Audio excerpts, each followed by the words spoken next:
अमृत pattern मित्रांनो, हे बघा आपण चना लागवड अमृत पॅटर्न पद्धतीने केलेला आहे.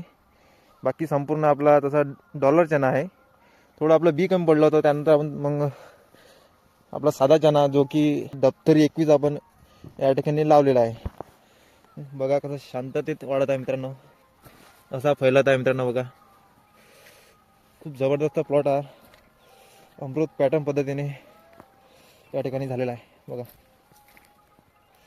हा आपला डॉलर चना म्हणजेच मोठा जो हरभरा असते PKV 4 हे जात आहे. आणि हा पण खूप जबरदस्त असा जमलेला आहे मित्रांनो. बघा मागच्या वर्षी ते सोयाबीनचे बेड होते मित्रांनो, त्याच बेडवर आपण हरभरा चना लागवड केलेली आहे आणि ड्रीपवर टाकलेला आहे. बघा खत व्यवस्थापन जे आहे मित्रांनो, आपण पहिले एक बॅग 8-21 सोडलेलं होतं आता, आणि 5-6 दिवसा अगोदर आपण एक बॅग DAP सोडलेला आहे. DAP सध्या आता मानाचा 1-2 दिवसात जे DAP हे मानणार आहे मित्रांनो. तरीसुद्धा बघा कशा प्रकारे हा प्लॉट आपला डेव्हलप झालेला आहे. पूर्ण कमाल मित्रांनो अमृत पॅटर्नचे आहे.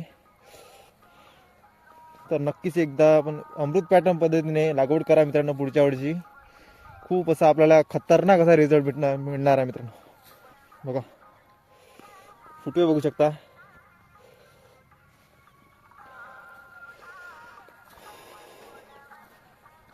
असा प्लॉट असला की गमते मित्रांनो शेतात आपल्या. ओहो, आणि थंडी पण खूप खतरनाक थंडी आहे मित्रांनो. पहिले मित्रांनो विश्वास सुद्धा होत नव्हता की असा प्लॉट बनेल मित्रांनो हरभऱ्याचा. बघा हे सगळं मार्गदर्शन मित्रांनो आपल्या दिनेश भाऊ यांच्या मार्गदर्शनाखाली आपण हे बनवलेलं आहे. बघा प्लॉट खूप जबरदस्त असा बनलेला आहे. कुठे बघा PKV 4 ही जात आहे मित्रांनो. तर धन्यवाद दिनेश भाऊ, आपल्या रीतीने असा प्लॉट बनलेला आहे. आणि आता जवळपास मित्रांनो 38 ते 39 दिवस या प्लॉटला झालेला आहे.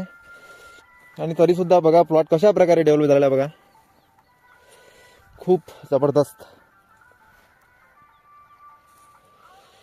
आणि लोक म्हणतील खूप असा याला खर्च झालेला असेल, खूप खर्च केलेला असेल. नाही मित्रांनो, अमृत पॅटर्नमध्ये असं काही खर्च नाही आहे मित्रांनो. फक्त 2.5 एकराचा प्लॉट आहे मित्रांनो हा, पूर्ण 2.5 एकराचा. याला आपण फक्त एक बॅग 8-21 आणि एक बॅग DAPचा डोस आपण या ठिकाणी याला दिलेला आहे बस. आणि एक फवारणी, फक्त एकच फवारणी आपण या डॉलर चॅनलला केलेला आहे. आणि नंतर तर अजून किती खतरनाक असा प्लॉट बनेल हे आपण ह्या चॅनलवरती नक्कीच व्हिडिओ टाकू. तोपर्यंत मित्रांनो आपण चॅनलला सबस्क्राईब करा, फॉलो करा, लाईक शेअर करा, कमेंट करा. धन्यवाद.